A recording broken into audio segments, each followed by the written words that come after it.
everybody, it's Jason Martinez, or Mr. Martinez if you're a student of mine. And I just wanted to show you briefly some cool things that you can do to get milkweed plants started inside your house.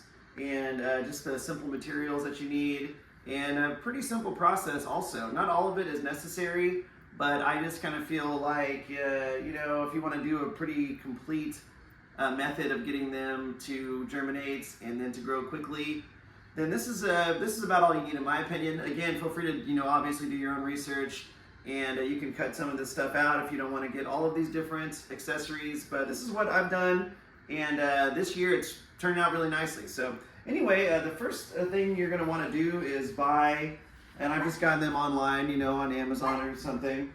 Sorry about the dog barking. You're going to want to get these little seed starter kits. They're super simple, just, you know, very light plastic with the little compartments inside. And then this here is just a little tray to collect any excess water. So you put the seed tray inside the water container, and you've got this to put on top when you're done. And so then also on Amazon, I mean, of course there's plenty of places you can buy these sorts of materials in person and online.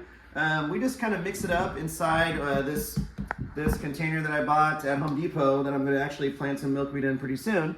And so just get some handfuls of this. You can see right there, and bring it over here and smooth it out into the compartments, and keep doing so until you get them all filled up. There's no need to really push down too hard to try to, you know, compact the soil. You're just going to smooth it around and then get the excess that's resting on top to fill the compartments there. And it's just a honestly couple minute job at most. And so when you're done, you will put the cold stratified milkweed seeds. And if you're not familiar with that, again, of course, that's where you do your job to pretend that you are, you know, Mother Nature, and get the milkweed seeds to activate correctly, which milkweed seeds need to spend a certain amount of time in the cold, and also it helps to put them in some damp environment as well to kind of eat away at the outer part of the seed so that it will sprout successfully. And so some of my students did this one here. We were in class, and I don't teach science, I teach social studies, but they were working on this in class. And they just get the seeds that we buy in different places that you can collect, or find in a bunch of different locations. And you wrap it in, what we did is wrap them in some paper towel, fold it up, sprinkle some water on the paper towel till it's damp. You don't want to like dip it and drench it necessarily. You know, they advise against it typically. And then seal it in a Ziploc bag and then put it in the refrigerator. Normally you want to write the date that you do that on there, and then what type of milkweed seed it is, since there's so many different species. Put it in the fridge, and then it usually just needs, anywhere between like 4 and 6 weeks typically. Definitely for common milkweed, around a month or 5 or 6 weeks is good. And so yeah, I'm going to be opening those up tonight and getting those out. They've been probably 5 or 6 weeks in the fridge. And so yeah, just these here have already been cold stratified as well. If you try to just get a milkweed seed packet and just put the seeds in the soil without cold stratification, it's unlikely for it to work. So I just get my palm full of some milkweed seeds. One at a time, I just set them there. Actually, you can go ahead and just kind of press down in there. You can cover it up with a little bit of soil, but I find that it's not necessary. Drop that one there, drop that one there. Just press it down to get some good contact with the soil.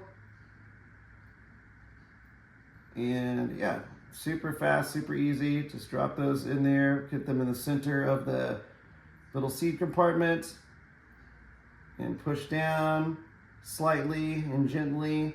And like I said, if you wanted to, you could get a little bit of soil and sprinkle it on top of there if you wanted to. But again, you're doing this inside. There's not going to be really any strong winds or strong rain that's going to disrupt its location, so it's unnecessary. And so once you get that done, you'll want to spray. I don't like to use tap water because there is a little bit of trace chlorine amounts that they use when they treat the water. So I just get, some spring water or some drinking water, and pour it inside this bottle, and then I will spray these. And then once you spray them, just cover them up here. Turn these to trap the moisture in. It closes those holes up. And then also, this is something I've tried new. A lot of this stuff I've actually done new this year, is you can get these heat mats. And the heat mat, it will, they're just, a nice warm mat, and it warms the soil and just really helps the seeds to activate, and just really convinces them that springtime has come. And so they will germinate rather quickly. And I just set that on there. You just plug it into an outlet. And then every day I just make sure that the soil is moist enough and keep this sealed so that the moisture stays inside and the seeds have plenty of the right conditions to grow. And so yeah, this is here just inside our dining room, which is like more of a science botany lab than it is a place where we eat these days, but excuse me. Yeah, this is another just online purchased little grow light. And you can see the evaporation and moisture trapped inside these. And I would say, golly, it's probably not been, but honestly, maybe a week or so. And I'm kind of doing experiments with it. I've clipped some of the milkweed seeds, which they say sometimes helps them to germinate. I just did that for this one. These two are, one of them I put on top of the soil, the seeds. This one I put under a little bit of soil. And then this one here at the end, I put on one of those heat mats. And interestingly enough, if you take a look, actually we'll look at two. So if we take a look here, this is some of the seeds that I lightly clipped. You can see that it's got a few of the seeds that have sprouted and starting to grow. That one's got a couple of them also where you can see sprouting at the very beginning stages.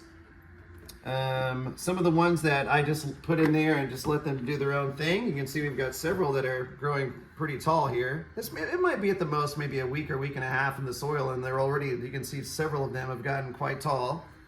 They may have to get moved out of here pretty soon actually, or I'm at least going to have to take the lids off. And this one this is the one I've done the most recently. And you can see it's got like a couple extremely tall seedlings there. And so yeah, just to not, make this video too long, if you're curious, I always try to tell my students, I'm a high school teacher, I try to tell them that every single thing that we do in life starts with us really being a beginner. And so if you're just curious and thinking about, starting your own butterfly garden or your own area that grows milkweed, which, is of course the only host plant for the monarch butterfly, or if you want to grow any kind of plant and you want to start it off inside to just make sure that they're safer and germinate more successfully, then don't be afraid to give it a try. There's obviously, plenty of resources online, articles, YouTube videos, books, and all sorts of things. And yeah, just don't be afraid to give it a go.